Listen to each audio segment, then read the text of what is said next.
أعوذ بالله من الشيطان الرجيم.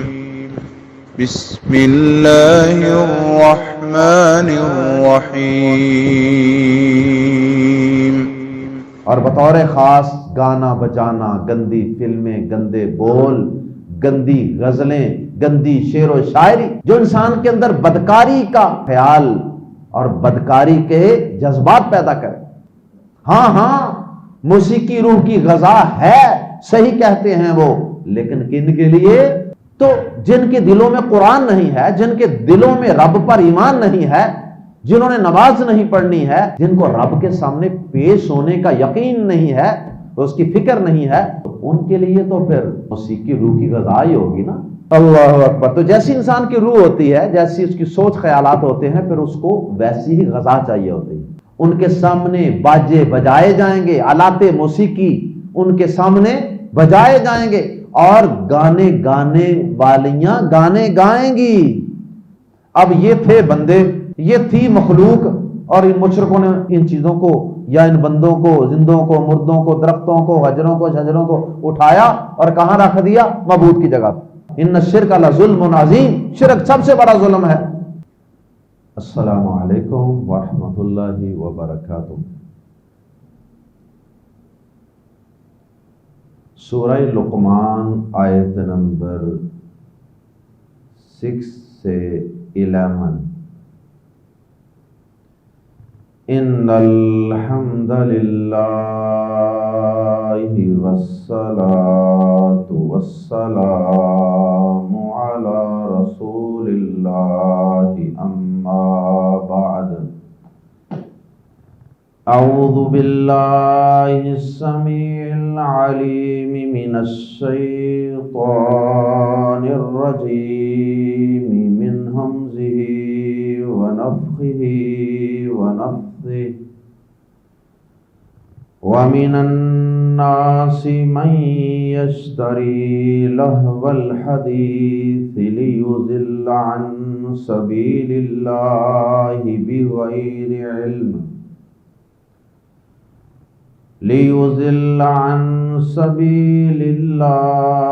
بِغَيْرِ عِلْمٍ وَيَتَّخِذَهَا هُزُوًا۔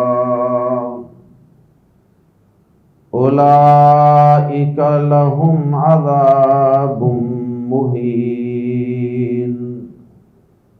وَإِذَا تُتْلَى عَلَيْهِ آيَاتُنَا وَلَّى مُسْتَكْبِرًا كَأَن لَّمْ يَسْمَعْهَا كَأَنَّ فِي أُذُنَيْهِ وَقْرًا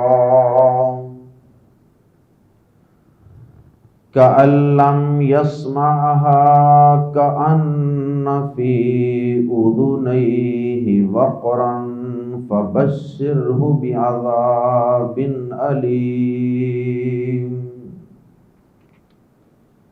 إِنَّ الَّذِينَ آمَنُوا وَعَمِلُوا الصَّالِحَاتِ لَهُمْ جَنَّاتُ النَّعِيمِ خالدین فیہا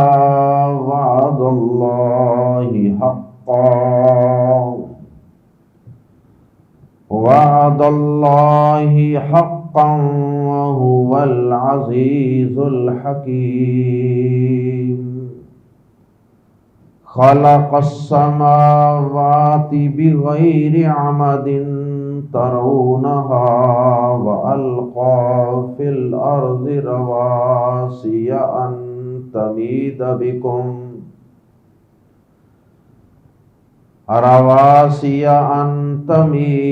بكم وبث فيها من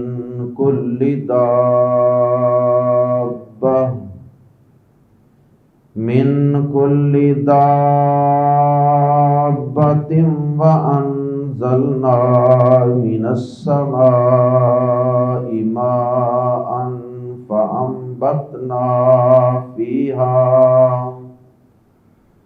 فأنبتنا فيها من كل زوج کریم۔ ھذا خلق اللہ فارونی ماذا خلق الذین من دونہ بل الظالمون فی ضلال مبین۔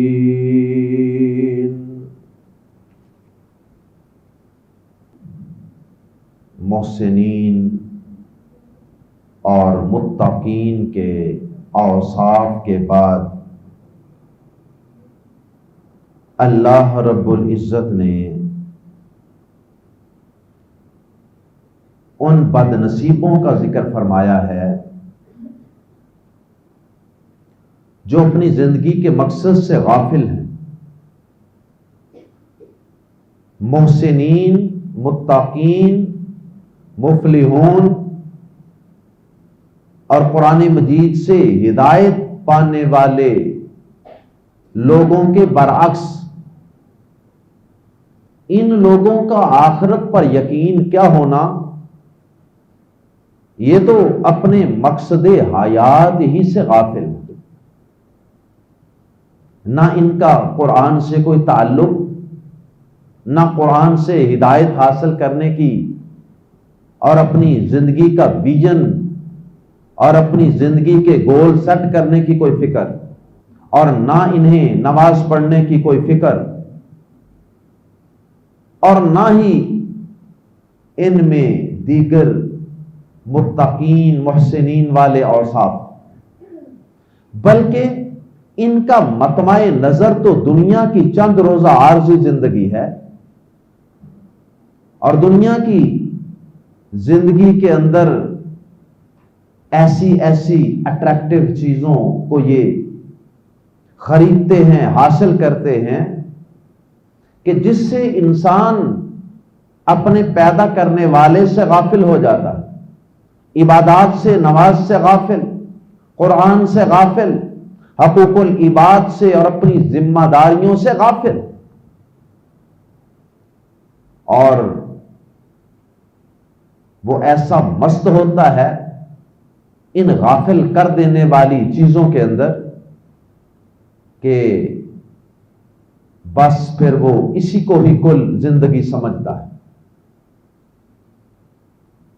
اب یہ غافل کر دینے والی چیزیں کون سی ہیں جن کے اندر یہ لوگ مگن ہو جاتے ہیں؟ لہو الحدیث کے الفاظ اللہ رب العزت نے آیات زیر تفسیر میں استعمال فرمائے۔ لہو الحدیث، لہو کا معنی ہوتا ہے غافل کر دینے والی چیز، اور الحدیث کا معنی ہوتا ہے بات۔ اگرچہ یہ حدیث کا لفظ عام طور پہ پیارے نبی جناب محمد کریم صلی اللہ علیہ وسلم کے فرامین کے لیے اور آپ کی باتوں کے لیے استعمال کیا جاتا ہے، لیکن لغوی اعتبار سے یہ لفظ قرآن مجید کے لیے بھی استعمال ہوتا ہے۔ اللہ نزل احسن الحدیث، اللہ نے سب سے بہترین حدیث نازل کی ہے، کیونکہ حدیث کا لفظی معنی ہوتا ہے بات۔ تو عرف عام میں اگرچہ یہ پیارے نبی صلی اللہ علیہ وسلم کی باتوں کے لیے استعمال ہوتا ہے، لیکن لغوی اعتبار سے دیگر باتوں کے لیے بھی یہ لفظ استعمال ہو سکتا ہے۔ تو لہو کا معنی غافل کر دینے والی، اور الحدیث کا معنی باتیں۔ لہو الحدیث، غافل کر دینے والی باتیں، غافل کر دینے والا کلام، غافل کر دینے والے گانے بجانے، غافل کر دینے والے ناول، ڈائجسٹ، فلمیں، ڈرامے، سوشل میڈیا اکاؤنٹس اور اس طرح کی دیگر چیزیں، وہ ساری اس میں آتی ہیں۔ لہو الحدیث، غافل کر دینے والی بات۔ اور یہ لہو کا جو لفظ ہے یہ قرآن مجید میں اس لفظ سے ملتے جلتے الفاظ کئی مقامات پہ استعمال ہوئے۔ مشہور صورت ہے الہاکم، الہا وہ یہی ہے، اسی سے نکلا ہے۔ الہا کا معنی غافل کر دیا، کم تمہیں التکاثر، زیادہ مال حاصل کرنے کی ہرس اور خواہش. اسی طرح اللہ پاک نے سورۃ المنافقون کے اندر فرمایا لا تلہکم اموالکم ولا اولادکم عن ذکر اللہ، تمہیں تمہارے اموال اور تمہاری اولادیں اللہ کے ذکر اور اللہ کی یاد سے غافل نہ کریں. تو وہاں لفظ کیا ہے؟ لا تلہکم، لا تلہی، غافل نہ کریں. تو یہاں لہو الحدیث ہے، لہو غافل کر دینے والی چیزیں. اللہ اکبر. اس کے اندر جیسا کہ میں نے عرض کیا کہ لہو الحدیث سے مراد ہر وہ چیز، ہر وہ بےہودہ بے مقصد چیز کہ جو انسان کا عقیدہ، انسان کی سوچ، انسان کے خیالات، ہر چیز کو برباد کر کے رکھ لے. فحش کلام، گندی باتیں، گندے لطیفے، جوکس، گانے اور بے مقصد قسم کے ناول، ڈائجسٹ، ان سب چیزوں سے انسان کا نہ کوئی دنیاوی فائدہ ہوتا ہے نہ اخروی فائدہ. اور یہ چیزیں انسان کو پیدا کرنے والے سے، مقصد حیات سے غافل کر دیتے. عبداللہ بن مسعود رضی اللہ تعالی عنہ نے اگرچہ اس سے مراد گانا بجانا لیا، مشہور تفسیر ہے عبداللہ بن مسعود رضی اللہ تعالیٰ عنہ کی، اور بھی کئی صحابہ اور تابعین جو ہیں ان سے لہو الحدیث کی تفسیر گانا بجانا منقول ہے. عبداللہ بن مسعود رضی اللہ تعالیٰ عنہ تو باقاعدہ قسم اٹھا کر کہا کرتے تھے کہ اللہ کی قسم لہو الحدیث سے مراد گانا بجانا اور اس کا ساز و سامان. تو اس کا مطلب یہ نہیں ہے کہ عبداللہ بن مسعود رضی اللہ تعالیٰ عنہ کے قول کے مطابق اس سے مراد اور کوئی چیز ہو نہیں سکتی. یعنی انہوں نے اس کا ایک معنی بیان کیا ہے. اس کے علاوہ دیگر ائمہ نے، محدثین نے، مفسرین نے اور اس کے معانی بھی بیان فرمائے ہیں.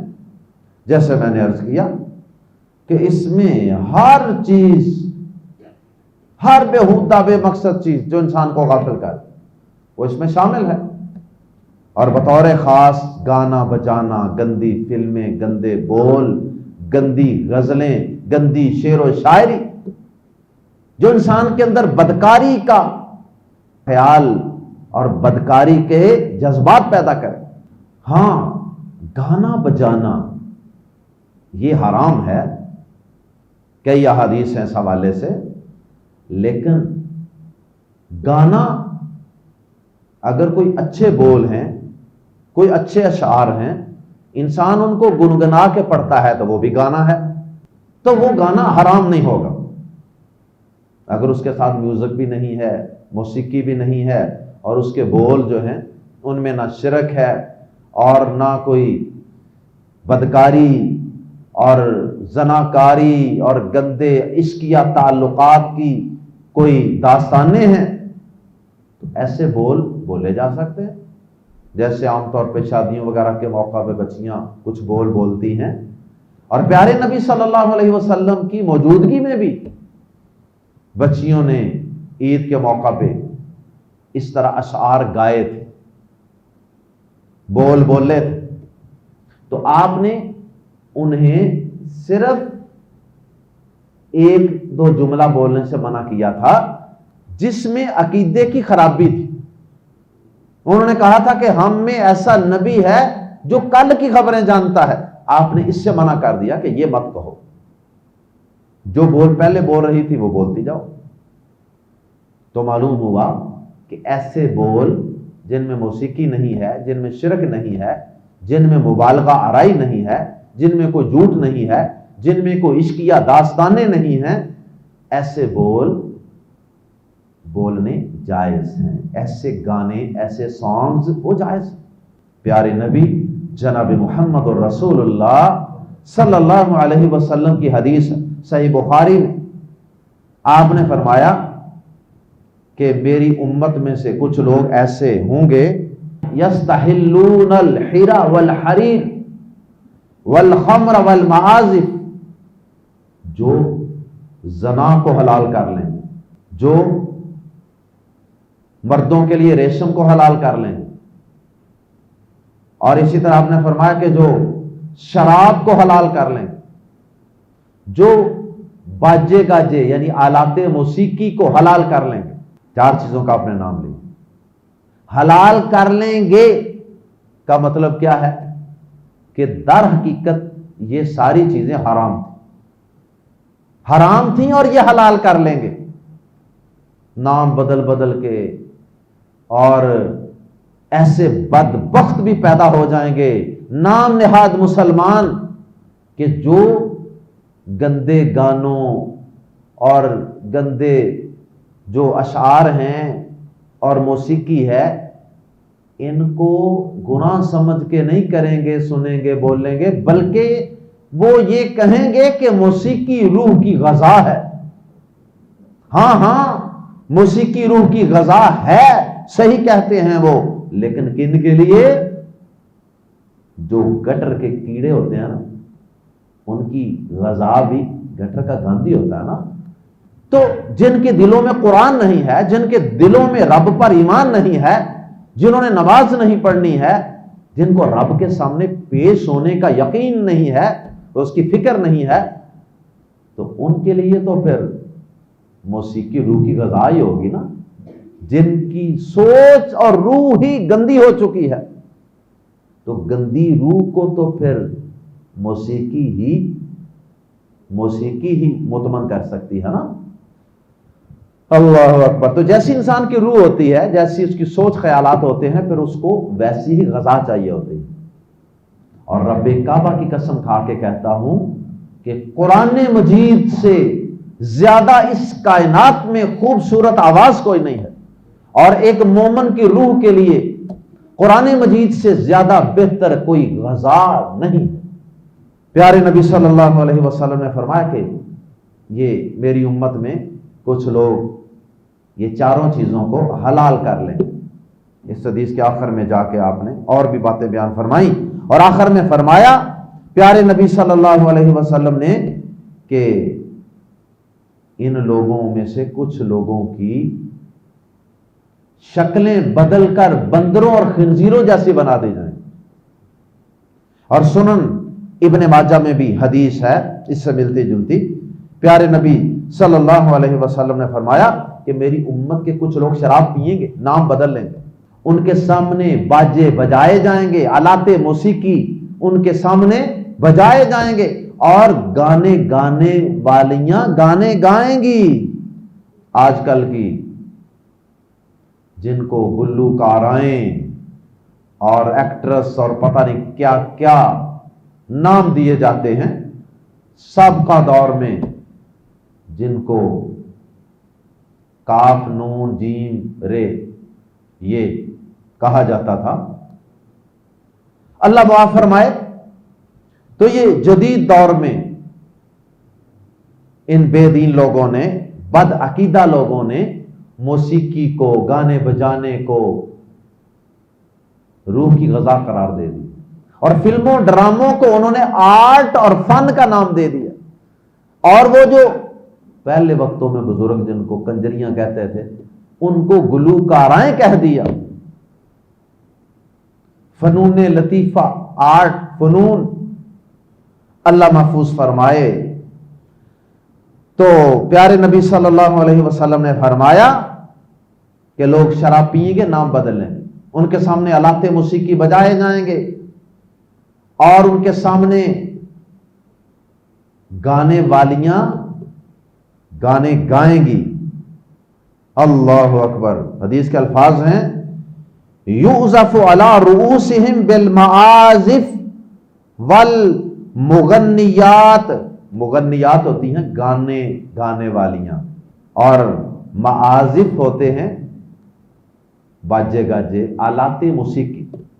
اور ان لوگوں کے متعلق نبی پاک صلی اللہ علیہ وسلم نے اسی حدیث کے آخر میں فرمایا کہ ایک وقت آئے گا قیامت کے قریب اللہ تعالیٰ ایسے لوگوں کے لیے زمین کو پھاڑ دیں گے اور ان کو زمین میں دنسا دیں گے، اور ساتھ آپ نے فرمایا کہ اللہ تعالیٰ ان میں سے بعض کو بندر اور بعض کو خنزیر بنا دے گا۔ کتنا بڑا جرم ہے یہ کہ جس کی وجہ سے اللہ تعالیٰ ایسے لوگوں کو زمین میں دنسا دیں، جیسے قارون کو زمین میں دنسا دیا گیا، ایسے لوگوں کی شکلیں بدل دی جائیں گی۔ اللہ محفوظ فرمائے۔ آیات زیر تفسیر میں لہو الحدیث کے جو حاصل کرنے والے ہیں، شوقین ہیں اور خریدار ہیں، ان سے پیار کرنے والے ہیں، ان کے لیے اللہ پاک نے عذاب مہین، ذلیل و رسوا کر دینے والے عذاب کی خوشخبری اور وعید سنائی ہے۔ اور چونکہ ایک مسلمان کے لیے صحیح عقیدہ مسلمان، نمازی، گناہ گار ہو بے شک، گانے سننے والا بھی ہو، اس کے لیے عام طور پہ قرآن مجید میں اتنے بڑے عذاب کا تذکرہ نہیں ہوتا کہ اس کے لیے ذلیل و رسوا کرنے والا عذاب ہوگا، کیونکہ مومن کو اگر سزا ملے گی بھی نہ کچھ تو وہ اسے پاک کرنے کے لیے، گناہوں سے پاک کرنے کے لیے ہوگی، اسے ذلیل و رسوا کرنے کے لیے نہیں ہوگی۔ اور اسی طرح یہ لہو الحدیث کے خریدار اور اس کا پرچار کرنے والے اور ان سے پیار کرنے والے جو لوگ ہیں، ان کے کچھ اور اوصاف بھی یہاں برے اوصاف بیان کیے گئے ہیں، جیسے تکبر کرنا، اللہ کی آیات سے منہ موڑ لینا، اور ایسے بیہیو کرنا آیات سن کر جیسے وہ بہرے ہیں، سنا ہی نہیں، منہ موڑ لیتے ہیں، اور پھر اللہ کی راہ کا، اللہ کے دین کا مذاق اڑاتے ہیں۔ یہ سارے اوصاف، یہ ساری برائیاں عام طور پر کفار میں پائی جاتی ہیں۔ اگر ایک مسلمان ہے اور اس میں یہ سارے عیب نہیں پائے جاتے، اس کے متعلق تو ہم یہ اللہ سے اچھا گمان رکھ سکتے ہیں، وہ نمازی بھی ہے، عقیدہ بھی درست ہے، اور اللہ کی آیات کا مذاق بھی نہیں اڑاتا ہے، تکبر بھی نہیں کرتا ہے، تو اس کے متعلق تو ہم یہ گمان اللہ سے رکھ سکتے ہیں، امید رکھ سکتے ہیں کہ اللہ تعالیٰ گانے بجانے اور اس طرح کی فضولیات کی سزا اللہ تعالیٰ یا تو اس کو معافی کر دے یا تھوڑی بہت سزا دے کر اللہ تعالیٰ اسے جہنم سے نکال دے۔ تو یہاں پہ جن لوگوں کا تذکرہ ہے، معلوم یہ ہوتا ہے کہ یہ کافر ہیں، یہ اللہ کے دین کا مذاق اڑانے والے لوگ۔ لیکن اگر کوئی نام نہاد مسلمان بھی اس لیول تک پہنچ جائے، نام نہاد مسلمانوں کے گھر میں پیدا تو ہوا ہے، لیکن وہ اس انڈسٹری کے اندر، لہو الحدیث کی انڈسٹری کے اندر ایسا کھب گیا ہے کہ بالکل پیدا کرنے والے سے کٹ چکا ہے، ملحد ہو چکا ہے، بے دین ہو چکا ہے، بد عقیدہ ہو چکا ہے، اور انہی چیزوں کو سارا کچھ سمجھے بیٹھا ہے، زندگی ساری اس کام کے لیے، اور گانے بجانے، فلمیں، ڈرامے، بے حیائی، ان کو پھیلانے اور پروموٹ کرنے کے لیے وقف کر رکھی ہے، تو پھر تو یہ ساری وعیدیں اس پر بھی لگے گی۔ اللہ ہم سب کو محفوظ فرمائے۔ آئیے قرآن مجید کے الفاظ میں پڑھتے ہیں، آیت نمبر 6، وَمِنَ النَّاسِ، اور لوگوں میں سے بعض وہ ہے، مَن یشتری، جو خریدتا ہے یا حاصل کرتا ہے، لہو الحدیث، لہو الحدیث، غافل کر دینے والی باتیں یا غافل کر دینے والی بات، کیونکہ حدیث کا لفظ واحد ہے، غافل کر دینے والی بات، امیوزمنٹ آف سپیچ۔ خریدتا ہے کا مطلب ہے کہ ایسی چیزیں ویسے تو فری میں مل جاتی ہیں، لیکن اس کو اگر پیسہ بھی لگانا پڑے نا، پیسہ بھی لگا کے خریدتا ہے۔ تھیٹروں میں، سینماؤں میں اور اس طرح کی گندی جگہوں پہ اگر اسے پیسہ لگا کر بھی وہاں پہنچنا پڑے یہ چیزیں حاصل کرنے کے لیے، تو وہ پیسہ لگانے سے بھی دریغ نہیں کرتا۔ من یشتری جو خریدتا ہے یا حاصل کرتا ہے لہو الحدیث غافل کر دینے والی بات لی تاکہ یضل وہ گمراہ کرے، تاکہ وہ گمراہ کرے، صرف اپنے ٹیسٹ کی حد تک ہی نہیں وہ ان چیزوں کو خریدتا اور حاصل کرتا، بلکہ اس کا مشن یہ ہے، شیطانی مشن، شیطان کا ایجنٹ بنا ہوا ہے، لیضل تاکہ وہ گمراہ کرے، عن سبیل اللہ اللہ کی راہ سے۔ اور یہ بات یقینی ہے کہ یہ گانے بجانے، فلمیں، ڈرامے، شاعری، غزلیں، یہ سب بکواسیات، بیہودہ چیزیں، یہ واقعی جو لوگ ان چیزوں میں غرق ہو جاتے ہیں نا، وہ اللہ کی راہ سے واقعی بھٹک جاتے ہیں، وہ سیدھی راہ سے بھٹک جاتے ہیں۔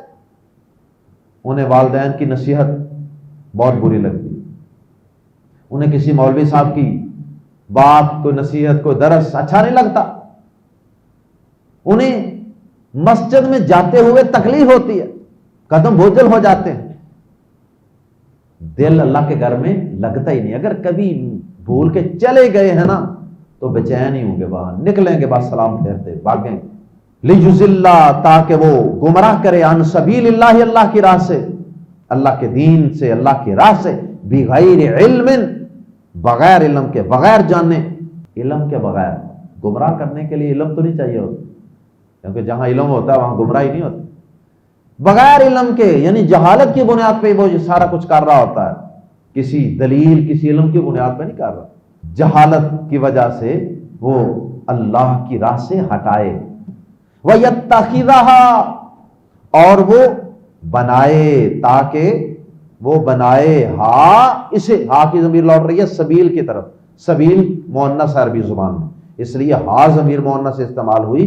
وَيَتَّخِذَهَا اور تاکہ وہ بنائے، اسے یعنی اللہ کی راہ کو، اللہ کے دین کو، اللہ کے قرآن کو، اللہ کے پیغمبروں کو، اللہ کے بندوں کو، ہزوا مذاق، تاکہ وہ اللہ کی راہ کو مذاق بنائے۔ اور ایسے لوگ اکثر دین کا مذاق اڑاتے ہیں۔ دین کا مذاق اڑانے کی اگر کسی میں ہمت طاقت نہ ہو، معاشرے کے ڈر سے ڈائریکٹ وہ قرآن پر، حدیث پر، پیغمبر پر، فرشتوں پر بکواس نہ کر سکے، تو اس کے پاس ایک آسان رستہ ہوتا ہے، وہ پھر مولوی پہ بونک لیتا ہے، وہ پھر مولوی پہ بکواس کر لیتا ہے، مولوی پہ کیچڑ اچھال لیتا ہے۔ مولوی ایسے ہوتے ہیں، مولویوں کا اسلام قبول نہیں، یہ نہیں کہہ سکتا کہ قرآن کا اسلام قبول نہیں، محمد الرسول اللہ کا اسلام قبول نہیں، وہ پھر یہ کہہ لیتا ہے مولوی کا اسلام قبول نہیں، مولوی کا پردہ قبول نہیں۔ اولئک یہی لوگ ہیں، لہم جن کے لیے یا ان کے لیے عذاب عذاب ہے، مہین ذلیل و رسوا کر دینے والا، ہیوملیٹنگ پنشمنٹ، ذلیل کر دینے والا عذاب۔ اللہم لا تجعلنا منہم۔ وَإِذَا تُتْلَى مزید ان کے عیب کیا ہیں؟ وَإِذَا اور جب تتلا تلاوت کی جاتی ہیں، فعل مجہول ہے، پیسو وائس، وَإِذَا تُتْلَى اور جب تلاوت کی جاتی ہیں، علیہ اس شخص پر، ایسے شخص پر، آیاتنا ہماری آیات، واللہ تو وہ منہ پھیر لیتا ہے۔ واللہ کا معنی ہوتا ہے منہ پھیر لینا، واللہ وہ منہ پھیر لیتا ہے، مستکبرن تکبر کرتے ہوئے، تکبر کرتے ہوئے منہ پھیر لیتا۔ کألم یہ بھی اصل میں کأنہ تھا، کأن گویا کہ، لم نہیں، یسمع اس نے سنی، وہ کی ضمیر لوٹ رہی ہے آیات کی طرف، کألم یسمعھا گویا کہ اس نے وہ آیات سنی ہی نہیں، اس طرح تکبر سے منہ پھیر لیتا۔ اور پھر ایک اور تشبیہ دی، کأنہ گویا کہ، فی اذنیہ آذان کان کو کہتے ہیں، اذن کان اور اذنیہ دونوں کان، فی اذنیہ اس کے دونوں کانوں میں، وقرا بوجھ ہے، ڈاٹ ہے، بہرا پن ہے، گویا اس کے دونوں کانوں میں بوجھ ہے، ڈیفنس ہے، بہرا پن ہے، جیسے ایسے جیسے کوئی بہرا ہو نا تو آپ اس کے پاس بات کریں تو اس کے چہرے پہ کوئی تاثرات نہیں اس کے بدل، ایسے سونا ہی کچھ نہیں۔ فبشرہ فا تو پس بشرہ خوشخبری دے دیجئے اسے بعذاب علیم، دردناک عذاب کی، پینفل پنشمنٹ کی۔ دیکھیں پہلے کہا عذاب مہین، پھر کہا عذاب علیم، دردناک عذاب، ذلیل و رسوا کر دینے والا عذاب۔ اللہم لا تجعلنا منہم۔ اللہ پاک نے لہو الحدیث کے خریداروں، بد نصیبوں اور ان کی سزا کے ذکر کے بعد اب دوبارہ پچھلے سبق میں پہلی 5 آیات میں جو کامیاب ہونے والے لوگ تھے ان کا تذکرہ ہم نے پڑھا تھا۔ اگلی 2 آیات میں ان ایمان والوں کے حسن انجام کا ذکر۔ ان الذین، تصویر کا دوسرا رخ، بے شک وہ لوگ جو آمنوا، ایمان لائے، وعاملوا الصالحات، اور انہوں نے نیک کام کیے، لہم، ان کے لیے جنات النعیم، جنات باغات ہیں، النعیم نعمت کے، جنات النعیم نعمت کے باغات، ان کے لیے نعمت کے باغات ہیں، یعنی ایسے باغات کہ جن میں کوئی ایسی نعمت نہیں ہوگی کہ جو وہاں موجود نہ ہو۔ خالدین فیہا، ہمیشہ رہیں گے وہ ان میں، ہمیشہ ان میں رہنے والے ہیں، خالدین رہنے والے ہیں۔ دنیا میں جتنا مرضی پیارا خوبصورت باغ ہو، فنکشن ہو، انسان بڑا خوش انجوائے کر رہا ہو، لیکن ایک تلوار اوپر لٹکی ہوتی ہے کہ ابھی میرا ٹائم ختم ہو جانا ہے اس فنکشن کا، اس باغ کا، اس پارک کا، اور پھر میں نے یہاں سے باہر نکال دیا جانا۔ لیکن وہ جو نعمتوں کے باغات ہوں گے ان میں یہ جنتی خالدین فیہا، ہمیشہ ان میں رہنے والے، وعد اللہ، اللہ کا وعدہ ہے، کسی اور کا وعدہ نہیں، وعد اللہ، اللہ کا وعدہ۔ اور بھلا اللہ کا وعدہ کبھی جھوٹا ہو سکتا ہے؟ اللہ کی بات کبھی غلط ہو سکتی ہے؟ اللہ کا وعدہ اللہ پورا نہ کرے، یہ کس طرح ہو سکتا؟ ان اللہ لا یخلف المیعاد، اللہ اپنے وعدے کی کبھی خلاف ورزی نہیں کرتا۔ وعد اللہ، اللہ کا وعدہ ہے۔ اور پھر مزید تاکید کے لیے کہا حقا، سچا، سچا، اتنا ہی کافی تھا یہ کہہ دیا جاتا وعد اللہ، اللہ کا وعدہ۔ مزید تاکید کے لیے کہا حقا، سچا، پکا، کہ یہ ضرور جزا سزا ملے گی دونوں گروہوں کو۔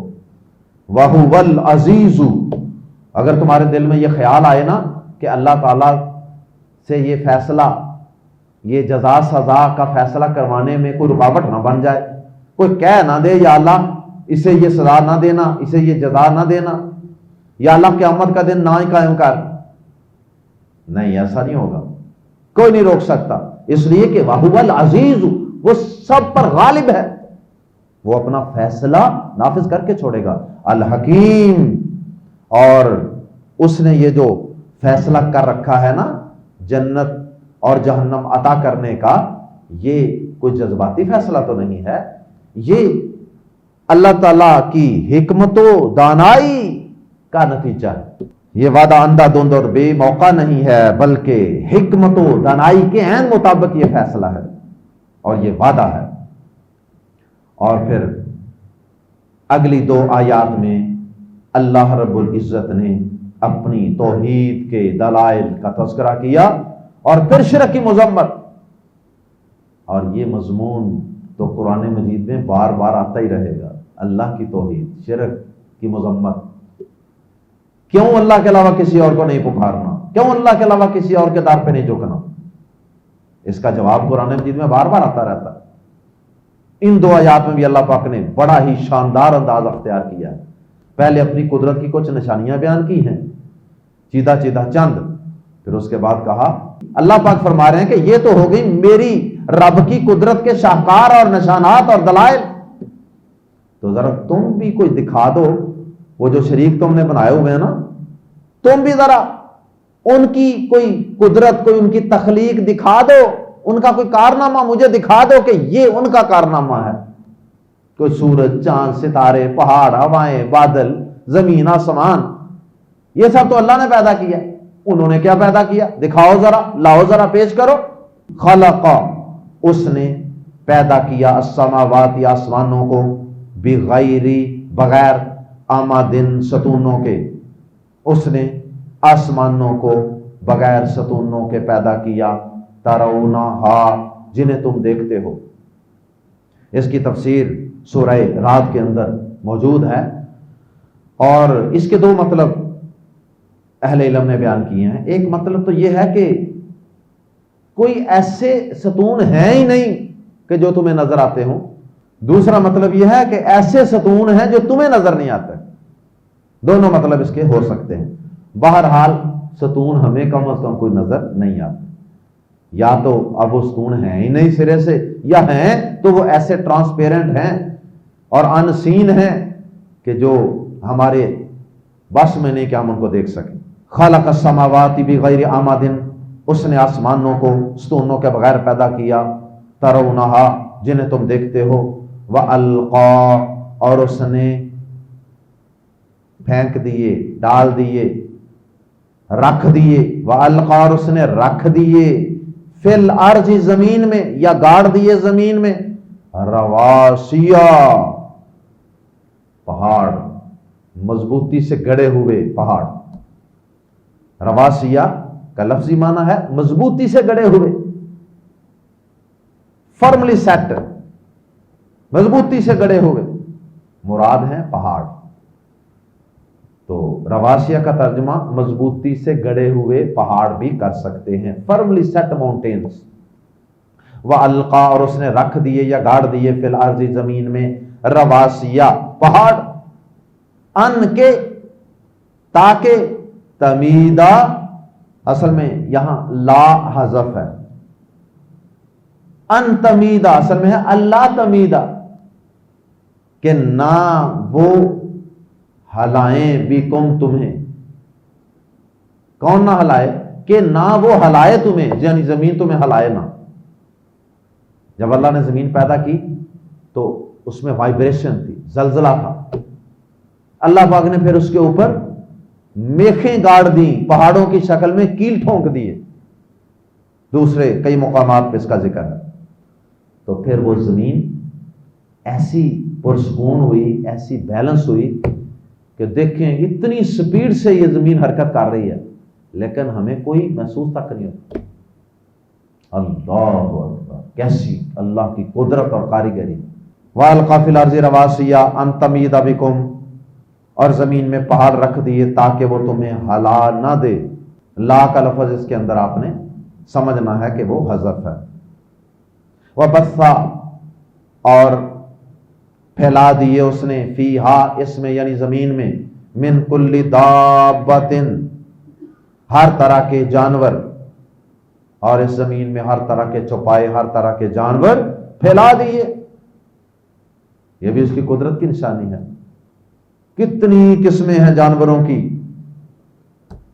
سب جاندار اس نے زمین میں پھیلا دیے، پوری زمین، پہاڑ ہوں، دریا ہوں، سمندر ہوں، اور غار ہوں، جنگلات ہوں، کوئی بھی علاقہ ہو، وہاں پہ اللہ پاک نے یہ سب جانور پھیلا دیے ہیں۔ وَأَنزَلْنَا، اور ہم نے اتارا، من السماء، آسمان سے، ماءً، پانی، یا کچھ پانی، اور ہم نے آسمان سے کچھ پانی اتارا یعنی بارش۔ فَأَنبَتْنَا، یہ بارش بھی اللہ کی قدرت کی نشانی۔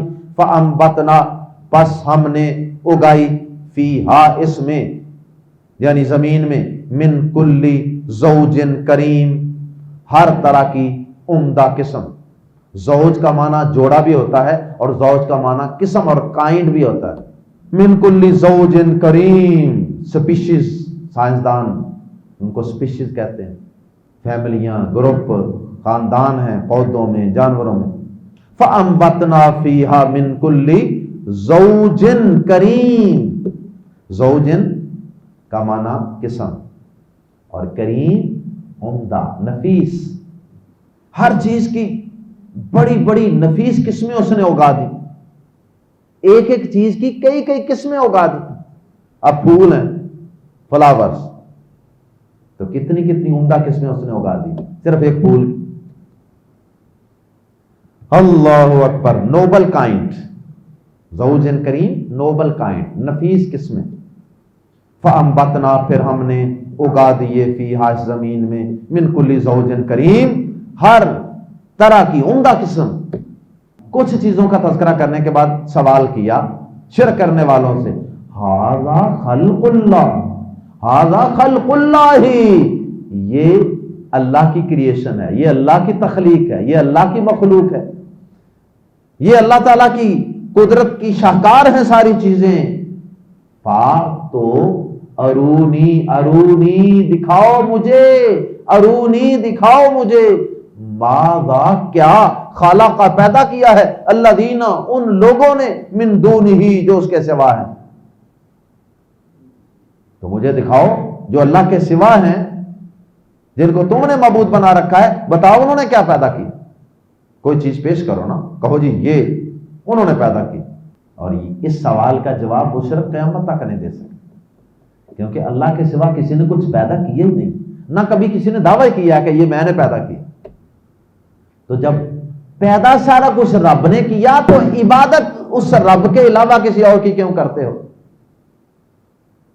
سجدے کسی اور کے لیے کیوں کرتے ہو؟ دعا کے لیے ہاتھ کسی اور کے لیے کیوں اٹھاتے ہو؟ دعا بھی عبادت ہے. آگے فرمایا بل الظالمون، جواب انہوں نے کیا دینا ہے؟ انہوں نے ان بناوٹی معبودوں کی کوئی تخلیق کیا دکھانی ہے؟ یہ کبھی نہیں دکھا سکیں گے. بل الظالمون، بلکہ کا لفظ بتا رہا ہے کہ جواب کوئی نہیں. بل الظالمون جواب کیا آنا ہے؟ بلکہ الظالمون ظالم، بلکہ یہ ظالم، یہ مشرک ظالم فی ضلال مبین، کھلی گمراہی میں ہے. ظالم کیوں کہا؟ مشرک سے بڑا کوئی ظالم ہے ہی. ظلم کا معنی ہوتا ہے کسی چیز کو اس کی اصل جگہ سے ہٹا کر کسی غلط جگہ رکھ دینا. اب یہ تھے بندے، یہ تھی مخلوق، اور ان مشرکوں نے ان چیزوں کو یا ان بندوں کو، زندوں کو، مردوں کو، درختوں کو، حجروں کو، شجروں کو اٹھایا اور کہاں رکھ دیا؟ معبود کی جگہ. تو یہ ظلم ہو گیا. اس لیے مشرک کو سب سے بڑا ظالم کہا جاتا ہے. ان الشرک لظلم عظیم، شرک سب سے بڑا ظلم ہے. اللہ ہم سب کو اپنی توحید کی سمجھ عطا فرمائے. اللہ ہم سب کو شرک سے محفوظ فرمائے. اللہ قیامت تک ہماری آنے والی نسلوں کو بھی اللہ شرک سے محفوظ رکھنا. اللہ ہمیں اور ہماری نوجوان نسل کو، بالخصوص ہماری اولادوں کو، اللہ لہو الحدیث کی گمراہی سے اور اس بےہودگی سے بھی اپنی پناہ میں رکھنا. اللہ ہم سب کو، ہمارے دلوں کو، ہماری روحوں کو اللہ گانے بجانے اور بےہودہ چیزوں سے اور لہو الحدیث سے سکون پانے کی بجائے قرآن پاک سے سکون پانے اور سکون حاصل کرنے والے بنا دے.